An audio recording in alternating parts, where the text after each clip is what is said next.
राजधानी जयपुर में यानी कि पिंक सिटी में ब्लैक फ्राइडे की, क्योंकि राजधानी जयपुर में सुबह करीब 5:30 बजे जो कुछ हुआ उसने पूरे प्रदेश को हिलाकर के रख दिया। एक ऐसा धमाका जिसकी गूंज कई किलोमीटर दूर तक सुनाई दी। आग की लपटें इतनी ऊंची हवा में उड़ते हुए पक्षी तक उसकी जद में आगे जलकर मर गए। जयपुर में हुए एलपीजी टैंकर ब्लास्ट में 29 ट्रक, 2 बसें, 5 कारें और 3 बाइक जलकर खाक हो गई। यह आग इतनी दूर तक फैली कि मानो ज्वालामुखी सा फट गया। किसी को कुछ नहीं समझ में आ रहा। जिसने भी ये मंजर देखा वो बस इसे देखता ही रह गया। आप ये रिपोर्ट देखिए।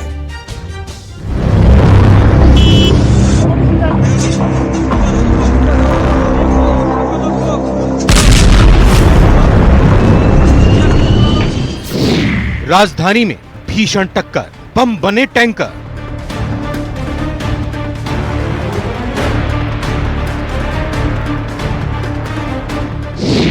सबसे बड़ा अग्निकांड, सड़क बनी शमशान।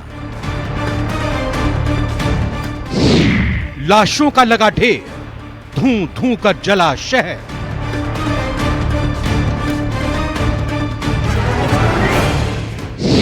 दहन की एक एक खौफनाक तस्वीर। राजधानी जयपुर में भांकरोटा का ये जो अग्निकांड है अपने आप में कई सवाल खड़े कर गया है। सुबह 5:44 पर यह हादसा हुआ जिसमें धमाके के बाद में आसपास इतनी ज्यादा आग हो गई कि लोगों के समझ में ही नहीं आया कि ये पूरा मामला है क्या। आप देखेंगे कि चारों तरफ कई किलोमीटर तक रोड से लेकर के आसपास के पूरे इलाके में इसकी कालिक के निशान मौजूद हैं और जो 18 टन का एलपीजी का ट्रक था, टैंकर था, वो फटा। उसके बाद में ये पूरी स्थिति खतरनाक हो गई। हालांकि उसके बाद से अभी तक जो है 22 टन के दूसरे टैंकर से एलपीजी को निकालने का काम जारी था, जिससे सुरक्षित तरीके से इस पूरे 5 स्क्वायर किलोमीटर के इलाके को क्लियर करके यहाँ पर सुरक्षित उस गैस को रिफिल कर लिया गया है दूसरे साथ।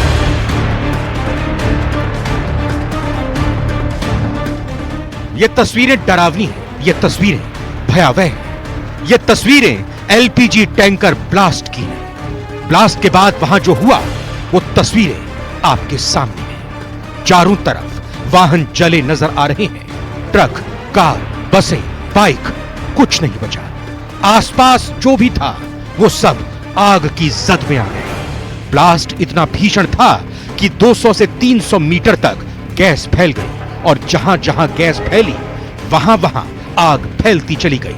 कई लोग जिंदा जल गए और 35 से ज्यादा लोग गंभीर घायल हो गए। यहाँ पे हमने सारी चीजों को कवर कर लिया है। अभी आग बुझ चुकी है। अभी हमारा जो मुख्य मकसद है कि एक बार सारे ट्रक को देख लिया जाए ताकि अगर किसी में कोई विस्फोटक सामग्री हो तो उसको टाइमली हम कैटर कर पाए और कोशिश ये है कि जल्दी से जल्दी स्थिति को संभाल कर फिर यातायात शुरू। हादसा तड़के सुबह हुआ।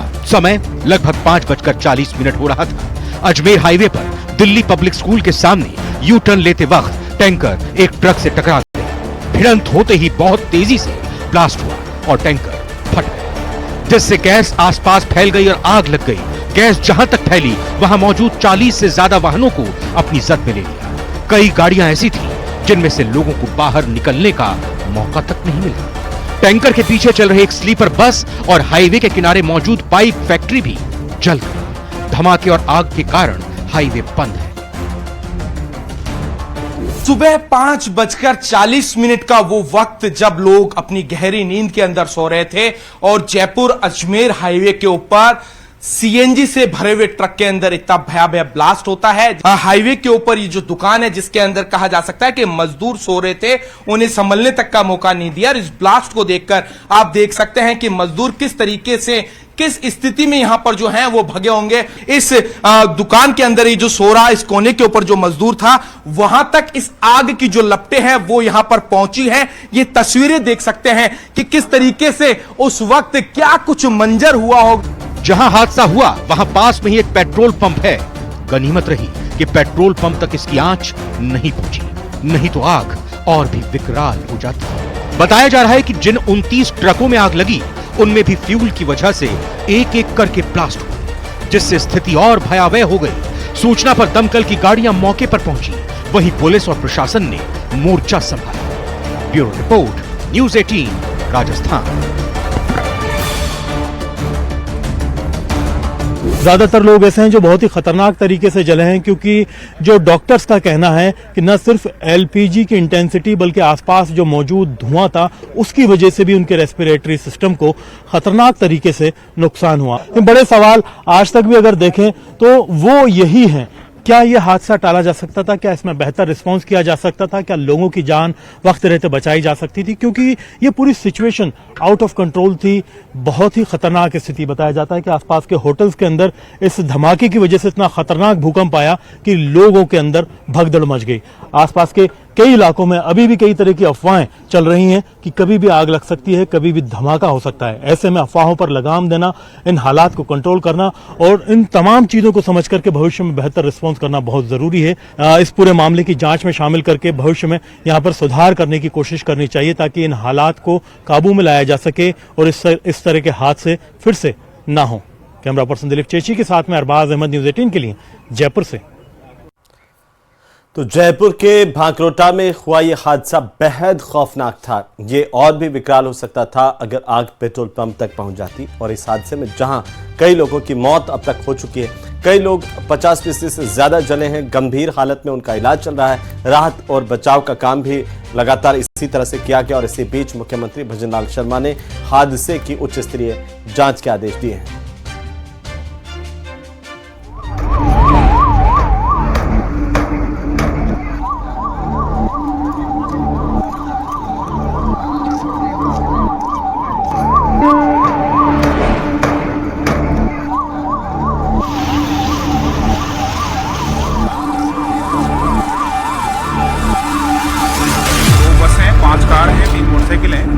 और एम्बुलेंसेज आप देख रहे हैं कि आसपास की सारी एम्बुलेंसेज पहुंच रही हैं। अग्निकांड हादसे के बाद प्रशासन मुस्तैद, घायलों को पहुंचाया गया अस्पताल, कई लोगों की हालत गंभीर।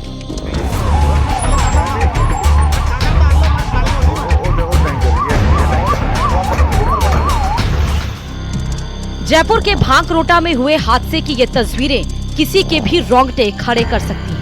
दिल दहला देने वाले इस हादसे में कई लोगों की जान चली गई, जबकि कई लोग अब भी एसएमएस अस्पताल में गंभीर हालत में भर्ती हैं। हादसे की सूचना के बाद सरकार के साथ साथ राहत और बचाव टीम भी एक्टिव हुई। सीएम भजनलाल शर्मा मौके पर पहुंचे। इस दौरान उनके साथ डिप्टी सीएम प्रेमचंद बैरवा, गृह राज्य मंत्री जवाहर सिंह बेडम भी थे। सीएम ने इस हादसे को दुखद बताया और दोषियों पर कार्रवाई का भरोसा दिया। इतना ही नहीं, एसएमएस अस्पताल पहुंचकर घायलों से उनका हालचाल जाना। मैंने सभी हॉस्पिटल में सभी अधिकारियों को, वहाँ के उन सबको कहा है कि सबको तुरंत प्रभाव से लिया जाए और पहले उनका इलाज किया जाए जो इंजर्ड हैं। ये हादसे हैं, सुबह का समय था और सुबह का समय जिस तरह से होता है, मेरे को भी जानकारी मिली, तुरंत मैं वहाँ से हॉस्पिटल गया, सब लोगों को जानकारी ली। सरकार पूरी तरह से घटना के लिए जो भी होगा हम जांच भी करेंगे, उनके इलाज भी करेंगे, जो उचित उनको सहयोग करना है वो भी करेंगे। लेकिन ये हादसे जिस तरह से होते हैं उनको भी किस तरह से रोका जाए, उस पर भी सरकार निश्चित रूप से विचार करेगी। 4 लोगों की डेथ हो गई है और कम से कम 39 लोग करीब वहाँ पे भर्ती है, पेशेंट पहुँच चुके हैं। और ये जो ब्लास्ट हुआ किसी ये सीएनजी का टैंकर था? ये अभी हम देख रहे हैं, इसका मैं अभी घटना स्थल पे आया हूँ। माननीय मुख्यमंत्री जी स्वयं हॉस्पिटल एसएमएस पहुंचे हैं और मैं स्वयं हॉस्पिटलाइज था, उसके बावजूद भी मुझे जानकारी मिली तो सारी चीजें छोड़ करके इस हादसे पाए। जो जानकारी एक बार पूरी आपको पूरी चिकित्सा मंत्री गजेंद्र सिंह खेमसर और कांग्रेस प्रदेश अध्यक्ष गोविंद सिंह डोटासरा ने भी अस्पताल पहुंचकर घायलों का हालचाल जाना। इस बीच गृह मंत्री अमित शाह ने भी ट्वीट कर हादसे पर दुख जताया और जान गंवाने वाले परिवारों के प्रति संवेदना व्यक्त की। 39 लोग यहाँ भर्ती हो चुके हैं, उसमें से 4 की डेथ हो गई। वो यहाँ मृत तो यहाँ पहुंचे थे जब तक उनकी डेथ हो चुकी थी। अभी जो है 35 जो लोग हैं उनमें 50% की जो हालत है अति गंभीर है, वेरी वेरी क्रिटिकल।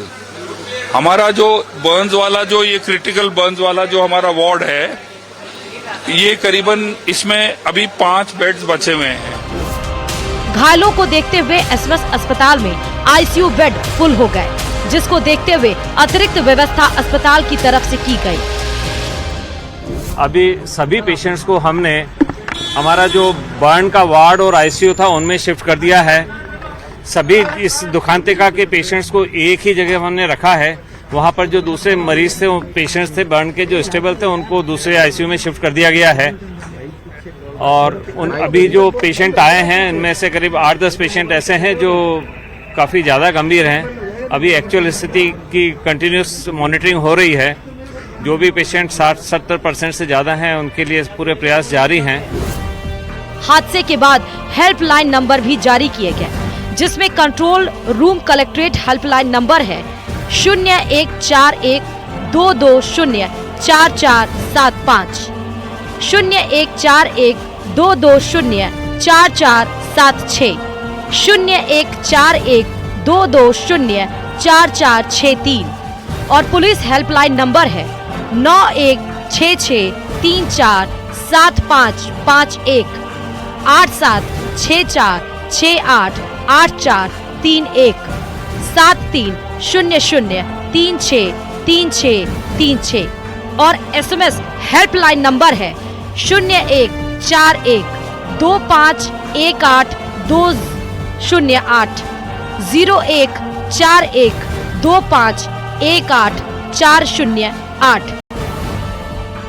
मैं नाम बताना चाहूँगा कि जो मरीज हैं उनके क्या कुछ नाम हैं।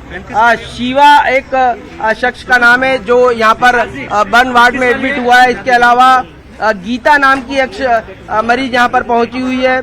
लोकेश कुमार नाम का एक शख्स यहाँ पर पहुंचा हुआ है।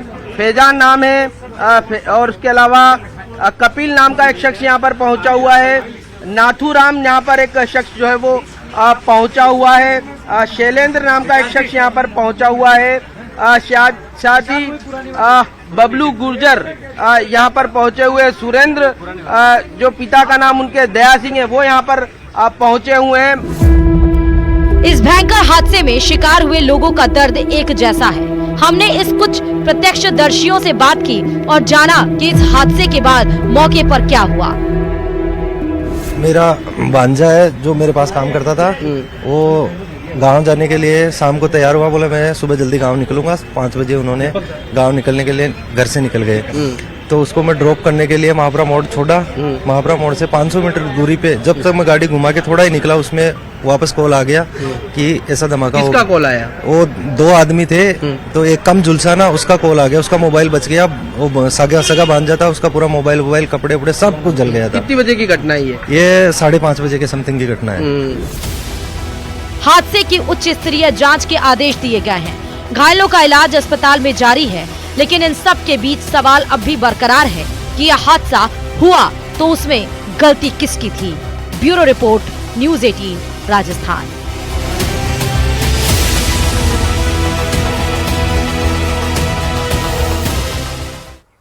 कहते हैं कि हर एक दर्द सबक देता है, हर दुर्घटना एक सीख देती है, लेकिन सड़कों पर आए दिन हो रहे हादसों के बावजूद इस पर ध्यान देने की जरूरत महसूस नहीं की जा रही और इसीलिए ये हादसे थमने का नाम नहीं ले रहे हैं। राजधानी जयपुर के भांकरोटा थाना इलाके में हुए हादसे की भी यही कुछ कहानी है। ये रिपोर्ट देखिए।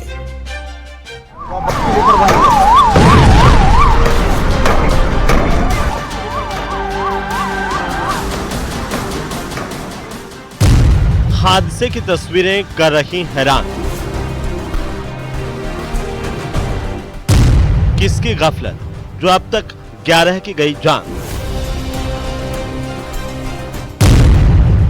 हादसों पर कैसे लगे लगाम।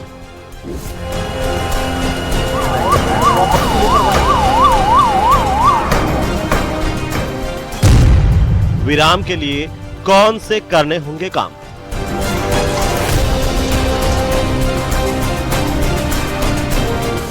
लपलपाती लपटें, धुएं का गुब्बार और मौत को मात देने की कोशिश में मुब्तला जिंदगी। तस्वीरें हादसे की भयावहता बयां कर रही हैं। ट्रक की टक्कर से एलपीजी टैंकर में ब्लास्ट हुआ। यह हादसा कितना भीषण था इस बात का अंदाजा इसी बात से लगाया जा सकता है कि देखते ही देखते आसपास खड़ी गाड़ियां ढांचों में तब्दील हो गईं। जिस गैस टैंकर में ब्लास्ट हुआ उसके पीछे की स्लीपर बस की हालत देख लीजिए। ये देखिए कैसे बस का ढांचा अपने वजूद की गवाही दे रहा है। जानकारी मिली है कि बस में 34 लोग सवार थे। बहरहाल शासन प्रशासन ने मुस्तैदी दिखाई, बावजूद इसके मृतकों का आंकड़ा बढ़ता जा रहा है। सीएम ने हादसे की उच्च स्तरीय जांच के आदेश दिए हैं, लेकिन सरकार के मंत्री भी इस हादसे को एक व्यक्ति की लापरवाही मानने से साफ इनकार कर रहे हैं। इस समय ऐसा भी है जब ट्रांसपोर्ट डिपार्टमेंट और पुलिस डिपार्टमेंट को बैठ के इसका चिंतन करना चाहिए कि ऐसे हादसे हम कैसे कम कर सकें। खासतौर से देर रात को ओवर स्पीडिंग जो हो रही है उसको हम कैसे नियंत्रित कर सकें। जो सीएनजी की गाड़ियां होती हैं वो शहर के अंदर उनके लिए निर्धारित समय दिया गया है। वो शहर के अंदर हर समय प्रवेश नहीं कर सकते। खास तौर से पीक ट्रैफिक आवर्स आते हैं उस समय प्रवेश नहीं कर सकते।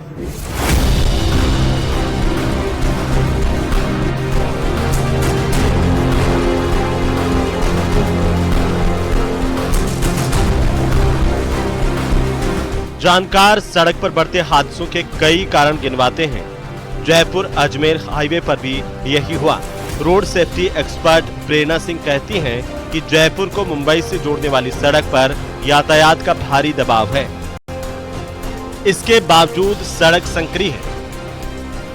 पिछले 1 साल से नेशनल हाईवे है वो, और पूरा एक लंबा हाईवे और बहुत बिजी हाईवे, क्योंकि वो जयपुर बॉम्बे को जोड़ता है वहाँ पे, और बहुत सारे बड़े हाई जो ट्रक्स हैं और इवन कुछ हजार्डियस जो व्हीकल्स हैं वो वहाँ पे रेगुलर चलते हैं। और आज भी जो ये हादसा हुआ है वो उसमें एक हजार्डियस गुड इन्वॉल्व है, इनफैक्ट एलपीजी गैस था वो।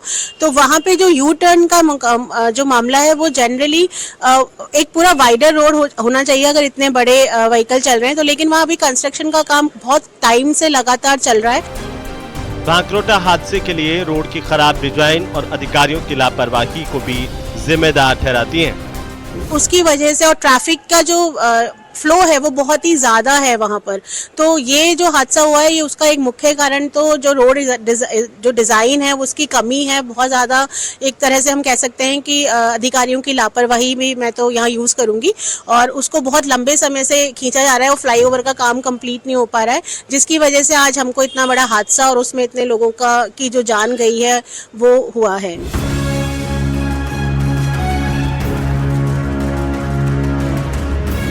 बात सिर्फ खराब डिजाइन तक ही सीमित नहीं है। कई बार नियमों की भी धज्जियां उड़ाई जाती हैं। जो बस टैंकर ब्लास्ट की चपेट में आई वो उदयपुर की थी और गुरुवार की रात को ही जयपुर के लिए रवाना हुई थी। उदयपुर आरटीओ नेमीचंद पारिक कहते हैं कि लेक सिटी ट्रेवल्स की उस बस का परमिट ही नहीं था। प्रारंभिक जांच जो हमने इसमें व्हीकल के बारे में शुरू की है, घायलों का और जो इसमें हताहत हुए उनका तो खैर इलाज वहाँ चल रहा है, लेकिन बस की स्थिति ये है कि ये बस इसकी फिटनेस वैलिड है, फिटनेस इसने करार की है और इसका बीमा भी वैलिड है और इसने टैक्स भी दिसंबर 2024 तक का भर रखा है। हाँ, इसने जो इसका परमिट इसका एक्सपायर हो गया था उसका भी नवीनीकरण इसने कराया नहीं है। हादसे की सही वजह जांच के बाद ही सामने आएगी, लेकिन जिन गलतियों की ओर सरकार के मंत्री और एक्सपर्ट ध्यान दिलाने की कोशिश कर रहे हैं उन पर भी गंभीरता से विचार करना होगा। उन गलतियों को दुरुस्त करके ही बढ़ते सड़क हादसों पर रोक लगाई जा सकती है। न्यूज़ 18 राजस्थान के लिए जयपुर से हितेंद्र शर्मा की रिपोर्ट। और चलिए अब बात करेंगे ख्वाजा की दरगाह की, जहां पर अजमेर दरगाह में शिव मंदिर होने के दावों को लेकर के आज सिविल कोर्ट में दूसरी बार सुनवाई हुई। कोर्ट ने याचिकाकर्ता और दूसरे पक्षों के वकीलों की दलील सुनकर के फैसले की अगली तारीख 24 जनवरी 2025 मुकर्रर की है। रिपोर्ट देखिए।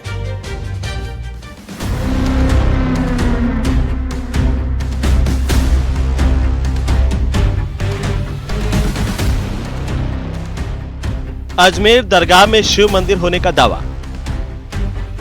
सिविल कोर्ट में दूसरी बार हुई सुनवाई। 24 जनवरी 2025 में होगी अगली सुनवाई। अजमेर दरगाह में शिव मंदिर होने का दावा कितना मजबूत है, ये जांच के बाद साबित होगा। लेकिन इस दावे को लेकर दूसरी बार सिविल कोर्ट में सुनवाई हुई, जहां वर्शिप एक्ट समेत कई मुद्दों पर बहस हुई और इसी बीच दरगाह दीवान समेत 5 लोगों ने दरगाह की तरफ से उन्हें पक्षकार बनाने के लिए याचिका दाखिल की है। सभी पक्षों की दलीलें सुनने के बाद कोर्ट ने मामले की अगली सुनवाई 24 जनवरी 2025 मुकर्रर की है। सुनवाई के दौरान कोर्ट के चारों तरफ सुरक्षा के पुख्ता इंतजाम किए गए। देखिए, आज जो सूट सूचीबद्ध हुई थी उसमें प्रतिवादी को उपस्थित होना था। सारे प्रतिवादीगण आज उपस्थित हुए और उन्होंने सूट का जवाब दावा फाइल करने के लिए समय की मांग की, लेकिन दरगाह कमेटी जो एक पक्षकार है डिफेंडेंट नंबर 1, उनके तरफ से सूट को खारिज करने की एक एप्लीकेशन दी गई ऑर्डर 7 रूल 11 CPC में। उस एप्लीकेशन पर हमने अपना प्रिलिमिनरी ऑब्जेक्शन उठाया कि जब तक जवाब दावा दाखिल नहीं होगा तब तक ये एप्लीकेशन पोषणीय नहीं है, मेंटेनेबल नहीं है। अजमेर सिविल कोर्ट में सुनवाई के लिए सभी पक्षकार शुक्रवार सुबह 11 बजे कोर्ट पहुंचे। इसके बाद कोर्ट में एक एक करके सभी पक्षों ने अपनी बात रखी। याचिकाकर्ता विष्णु गुप्ता के वकील ने कोर्ट में इस मामले में अन्य किसी को पक्षकार न बनाए जाने की मांग रखी। कोर्ट में जिन लोगों ने दरगाह की तरफ से पक्षकार बनने की याचिका दाखिल की है, उनमें अंजुमन सैयद जादगान कमेटी, दरगाह दीवान सैयद जैनुअल अली आबेदीन, खादिम गुलाम दस्तगीर अजमेर, बेंगलुरु के अधिवक्ता इमरान और सर्वधर्म ख्वाजा मंदिर समिति पंजाब के राज जैन का नाम शामिल है। इसके साथ ही दरगाह कमेटी के वकील अशोक माथुर ने याचिका को खारिज करने की अर्जी भी लगाई। प्रक्रिया होती है कि जब प्रार्थना पत्र प्रस्तुत किए जाते हैं तो उसका जवाब भी आता है रिकॉर्ड पर। जवाब आने के बाद में वकीलों के बीच में बहस होती है, फिर माननीय न्यायालय वो अपने उस पर निष्कर्ष पे पहुंचता है। तो एक न्यायिक प्रक्रिया थी, उसके तहत आज सुनवाई थी और अगली सुनवाई रखी गई है, लेकिन कोई किसी प्रकार से टिप्पणी नहीं की गई है। बिना टिप्पणी करे सिर्फ प्रार्थना पत्रों के जवाब और अगली सुनवाई हेतु 24 को मैटर रखा गया। 27 नवंबर को अजमेर की ख्वाजा मोइनुद्दीन चिश्ती की दरगाह में संकट मोचन महादेव मंदिर होने का दावा करने वाली याचिका अजमेर सिविल कोर्ट ने स्वीकार की थी। अदालत ने इसे सुनने योग्य माना और 20 दिसंबर को सुनवाई की तारीख दी थी। दरगाह में मंदिर होने का दावा हिंदू सेना के राष्ट्रीय अध्यक्ष विष्णु गुप्ता की ओर से पेश किया गया। बहरहाल अब मामले की सुनवाई 24 जनवरी को होगी और देखने वाली बात होगी कि कोर्ट क्या फैसला सुनाता है। अजमेर से न्यूज़ 18 राजस्थान के लिए अशोक भाटी की रिपोर्ट।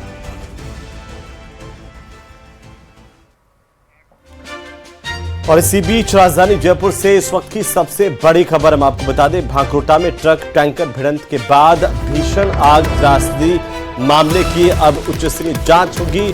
परिवहन विभाग ने जांच को लेकर एक उच्च स्तरीय कमेटी का गठन कर लिया है। ये बड़ी अपडेट है आज के इस हादसे को लेकर के। अलग अलग सरकारी एजेंसियों के कई अधिकारी इसमें शामिल किए गए हैं जो विस्तृत जांच करेंगे। उच्च स्तरीय जांच कमेटी का गठन किया गया है।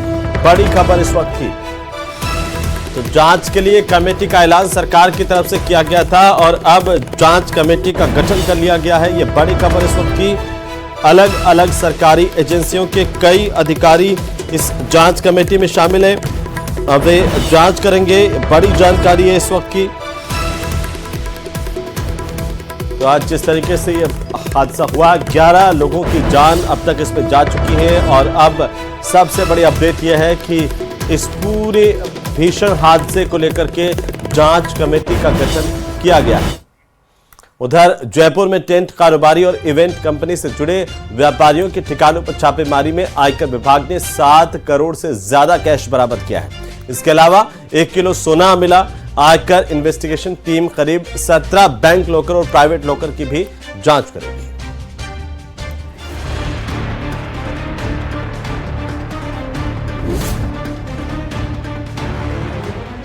इनकम टैक्स विभाग की छापामार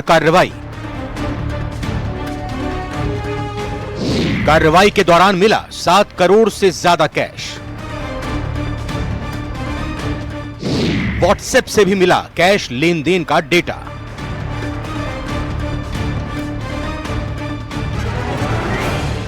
आयकर विभाग ने जयपुर में टेंट कारोबारी, इवेंट और वेडिंग प्लानर कंपनी से जुड़े कारोबारियों के करीब 24 ठिकानों पर छापेमारी की है। इस कार्रवाई में आयकर विभाग को करीब 7 करोड़ 50 लाख रुपए कैश बरामद हुआ। साथ ही 1 किलो सोना भी मिला है। जिन कारोबारियों के ठिकाने पर छापेमारी हुई उस लिस्ट में सबसे बड़ा नाम तालुका टेंट, भावना चारण, प्रीतेश शर्मा, जे ओबेरॉय कैटरर्स, माया बगिया फ्लोरिस्ट, मेप्सोर एक्सपीरियंशियल वेडिंग्स और गुंजल सिंघल का नाम शामिल है, जिनके घर, ऑफिस और गोदाम में आयकर विभाग ने छापेमारी की। जयपुर में आयकर विभाग की इन्वेस्टिगेशन विंग की कार्रवाई जो है गुरुवार से जारी है शहर में, और कई फर्मों पर जो है, कई वेडिंग डेस्टिनेशन की और लग्जरी वेडिंग की फर्मों पर जो है वो कार्रवाई जारी है। अभी तक जो है करीब 7.5 करोड़ रुपए कैश और 1 किलो सोना जो है वो उनके यहाँ से बरामद किया गया है। उसके अलावा जो है 17 लॉकर्स, बैंक लॉकर्स पाए गए हैं और 2 जो है प्राइवेट लॉकर भी मिले हैं। सर्च ऑपरेशन के दौरान आयकर विभाग की टीम को 17 बैंक लॉकर जबकि 2 प्राइवेट लॉकर भी मिले, जिन्हें आयकर इन्वेस्टिगेशन टीम खंगालेगी। इसके अलावा एक्सेल शीट फॉर्मेट में भी लेन देन का काफी डेटा मिला है। कई कारोबारियों के व्हाट्सएप पर भी कैश लेन देन का डेटा मिला है। छापेमारी के दौरान खुलासा हुआ कि शादियों में पैसे के कुछ हिस्से की बिलिंग कराई गई, जबकि बड़ा हिस्सा कैश में था। जयपुर में जिन 22 ठिकानों पर छापेमार कार्रवाई हुई उनमें बनी पार्क, झोटवाड़ा, वीकेआई, विद्याधर नगर, मालवीय नगर, राजा पार्क, आदर्श नगर शामिल हैं। आयकर अधिकारी टेंट कारोबारी और इवेंट कंपनी और वेडिंग प्लानर से जुड़े कारोबारियों के 3 साल के रिकॉर्ड खंगाल रहे हैं। शुरुआती जानकारी में सामने आया कि इवेंट कंपनी और टेंट कारोबारी ग्राहकों से ऑफलाइन पैसा ले रहे थे। सर्च के दौरान कई जगह बिल बुक तक नहीं मिले हैं। सूत्रों के मुताबिक जिन व्यापारियों के ठिकानों पर रेड हुई उनके खिलाफ टैक्स चोरी की शिकायतें मिल रही थी। इसके अलावा अभी भी जो है उन लॉकर्स को खोलने की कार्रवाई जो है आयकर की इन्वेस्टिगेशन विंग लगातार कर रही है, और देखना होगा कि कितना जो है इनके यहाँ से जो है क्या क्या किस तरह की चीज़ें, किस तरह का जो है कर चोरी की जो है दस्तावेज यहाँ बरामद होते हैं। कैमरामैन मनीष के साथ हितेंद्र शर्मा, न्यूज़ 18 राजस्थान। झालावाड़ की जहां पर जेल के बाहर फायरिंग से हड़कंप मच गया है। जेल सुरक्षा में लगे प्रहरी पर उसके साथी ने ही फायरिंग कर दी। आखिर इस फायरिंग की वजह क्या थी, इस रिपोर्ट में देखिए।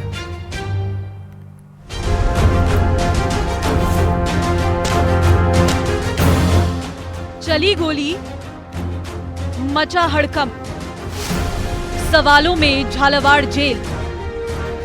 अस्पताल में इलाज करा रहे ये जेल कर्मी किसी अपराधी के हाथों नहीं बल्कि अपने ही एक सहकर्मी की सनक का शिकार हुआ है। घटना ऐसी सुनी ना हो कभी ऐसी। मिली जानकारी के मुताबिक खाना खाने के दौरान हुई आपसी कहासुनी में घायल जेल कर्मी अशोक के साथी राम सिंह ने इस पर फायरिंग कर दी, लेकिन घायल अशोक कुमार के मुताबिक मामला गुरुवार देर रात का है। झालावाड़ के जिला कारागृह में ड्यूटी बदलने का वक्त था।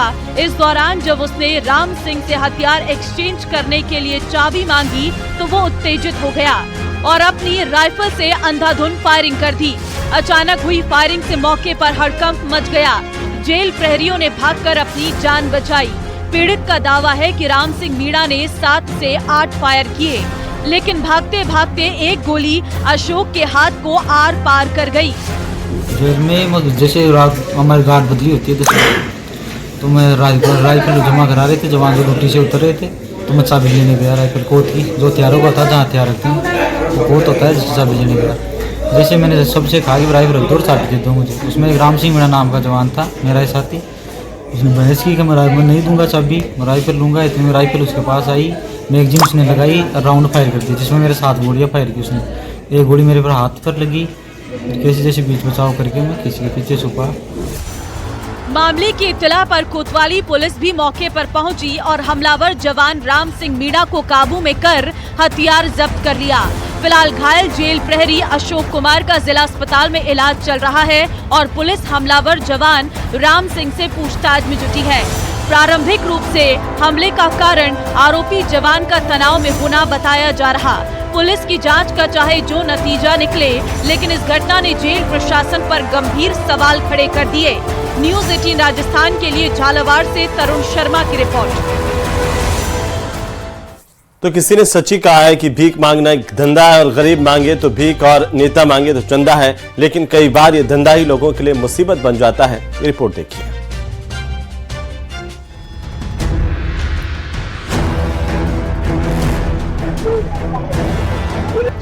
मेहंदीपुर बालाजी में भिखारियों का बोलबाला।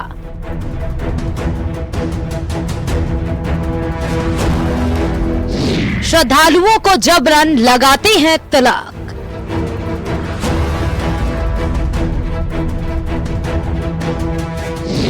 रास्ता रोककर मांगते हैं पैसा।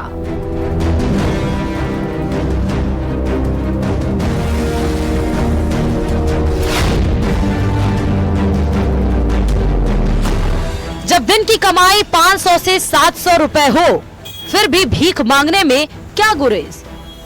ऐसा बोलकर हम भीख मांगने को प्रमोट नहीं कर रहे, लेकिन हैरान करने वाला ये आंकड़ा हमारी पड़ताल के दौरान सामने आया।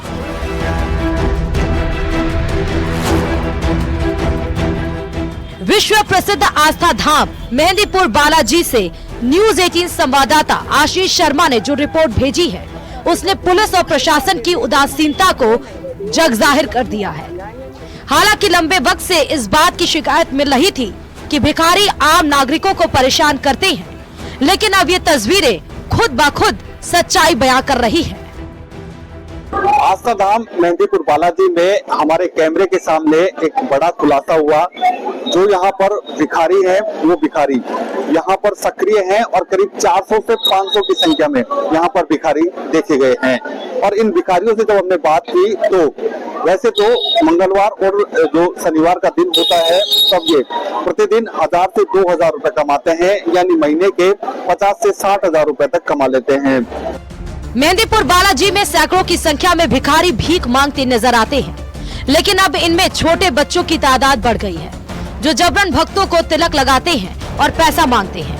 हमारे संवाददाता ने जब ऐसे बच्चों से बात करनी चाहिए तो उन्होंने ज्यादा हर रोज होने वाली कमाई के बारे में ज्यादा जानकारी नहीं दी। कितना 10 रुपए में दिन में कितने लोगों को लगा देते हैं? दिन में कितने लोगों को लगा देते हो? जितना तो दिन पे लगाते हैं। फिर भी कितने पैसे कमा लेते हो? फोन पे देखा बना दे। कितने पैसे कमा लेते बेटा? मेहंदीपुर बालाजी में बच्चों के भीख मांगने की तस्वीर सामने आने के बाद हमारी टीम ने तहकीकात की, जिसमें ये पता चला कि यहाँ भिखारियों का कोई संगठित गिरोह नहीं है, बल्कि बच्चों के परिवार वाले ही इन्हें मेहंदीपुर बालाजी मंदिर के पास भीख मांगने के लिए छोड़ जाते हैं। यानी कुल मिलाकर ये कहा जा सकता है कि बिना मेहनत के ये जो भिखारी हैं वो हजारों की संख्या में यहाँ पर रुपए कमा रहे हैं और हर महीने 40 से 50 हजार रुपए प्रति भिखारी के द्वारा यहाँ कमाए जा रहे हैं। ऐसे में एक तरीके से मेहंदीपुर बालाजी में चारों ओर भिखारियों का बोलबाला देखने को मिल रहा है। जैसे ही यहाँ पर श्रद्धालु आता है तो भिखारी लपके की तरह ही उनके ऊपर सक्रिय हो जाते हैं, उनके पीछे दौड़ते हैं और पैसे मांगते हैं। मेहंदीपुर बालाजी में न केवल बच्चे बल्कि महिलाएं और बुजुर्ग भी भीख मांग रहे हैं। जानकारी करने पर पता चला कि यहाँ 500 से ज्यादा भिखारी एक्टिव हैं। हालांकि दलाल को लेकर कोई जानकारी नहीं मिली, लेकिन हर रोज 1000 से 2000 रुपए भीख मिल जाने की बात सामने आई। एक और तो धार्मिक नगरी मेहंदीपुर बालाजी में आस्था के जो मानने वाले लोग हैं वो यहाँ पर आते हैं, वही दूसरी ओर गलत तरीके से बच्चों से भिक्षा मंगवाई जाती है, तो निश्चित रूप से बाल श्रम और जो बच्चों के जो अधिकार हैं उनका हनन हो रहा है। आशीष शर्मा, न्यूज 18, दौसा। उधर उदयपुर में कार चालक की ओर से सनसनी फैलाने की खबर है और दिल्ली गेट चौराहे पर एक्टिवा को टक्कर मार दी और इसके बाद शहर के प्रमुख मार्गों पर तेज रफ्तार कार को दौड़ाते हुए घसीटा गया। एक्टिवा को दिल्ली गेट से कोट चौराहा, चेतक सर्किल, हाथीपोल, अश्विनी बाजार, सूरजपोल, बापू बाजार होते हुए जोगीवाड़ा पहुंचा कार चालक और वहां पर ये कार छोड़ करके भाग छूटा। देखिए तस्वीरें, देखिए जो कैमरे में कैद हुई हैं, कितनी दूर तक ये जो है स्कूटी को घसीटता रहा। लोगों ने कार के पीछे चलते हुए इसका वीडियो बनाया। कई जगह यातायात पुलिस ने भी इस कार को रोकने की कोशिश की, लेकिन ये रुका नहीं। पुलिस अब कार चालक की तलाश कर रही है। ये कार छोड़ करके भाग गया है।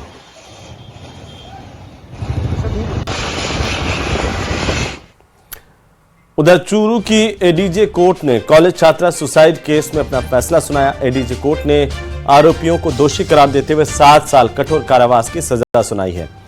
आपको बता दें कि शिवपुरा गांव की कॉलेज छात्रा ने छेड़छाड़ से परेशान होकर के आत्महत्या कर ली थी। उसका शव घर में फंदे से लटका मिला था।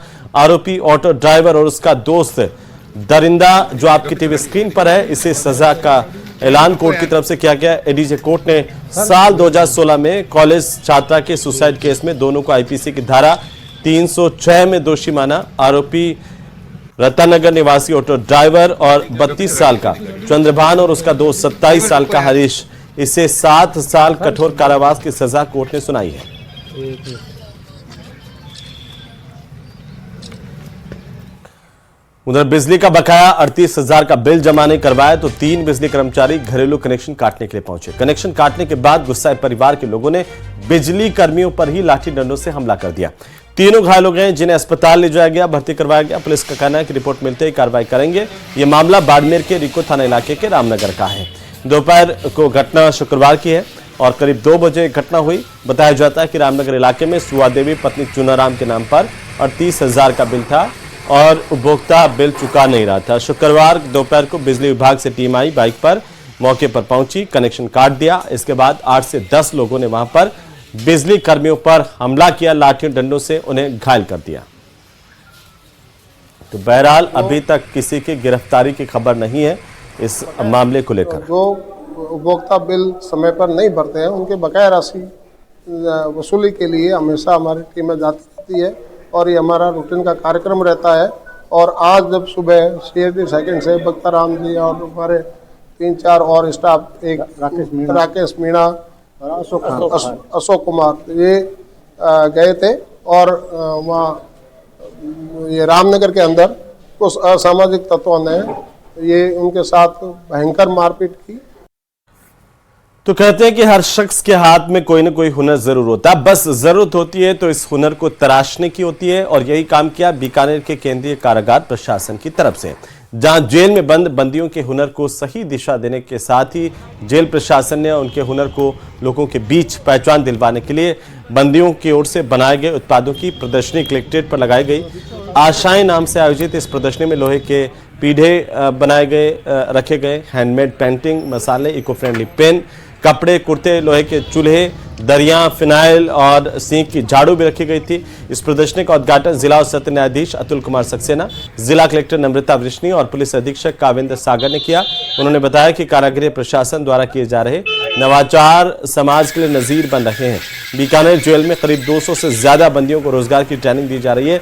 जेल अधीक्षक सुमन वालीवाल ने बताया कि सभी बंदियों को विशेष प्रशिक्षण दिया गया ताकि वे आत्मनिर्भर बनकर के समाज में आराम से जीवन यापन कर सकें। बंदियों द्वारा बनाए गए उत्पादों को खरीदने के लिए भी लोगों में खासा उत्साह देखने को मिला है।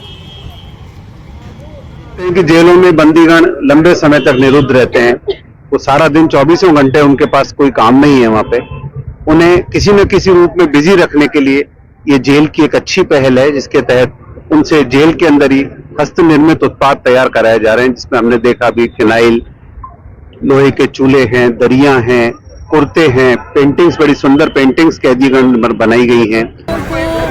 स्किल डेवलपमेंट करना, रोजगार उपलब्ध करवाना जेल के अंदर रहते हुए, और इस तरह से वो ट्रेंड हो जाए कि बाहर जब जाएं तो उनको रोजगार की कोई समस्या ना आए।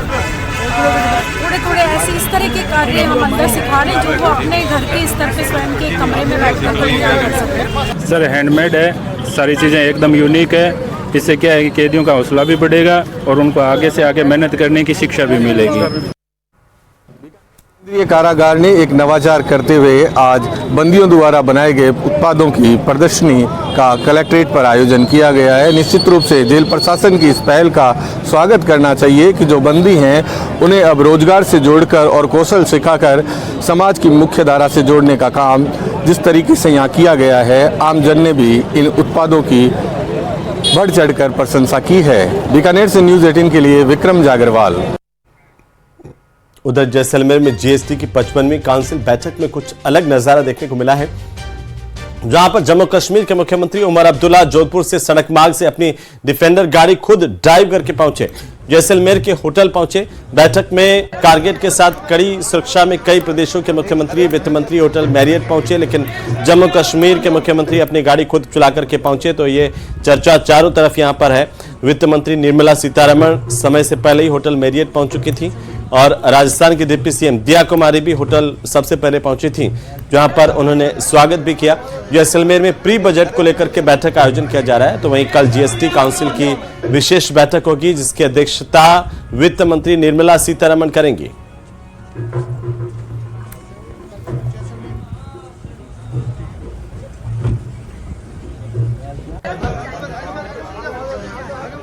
अरे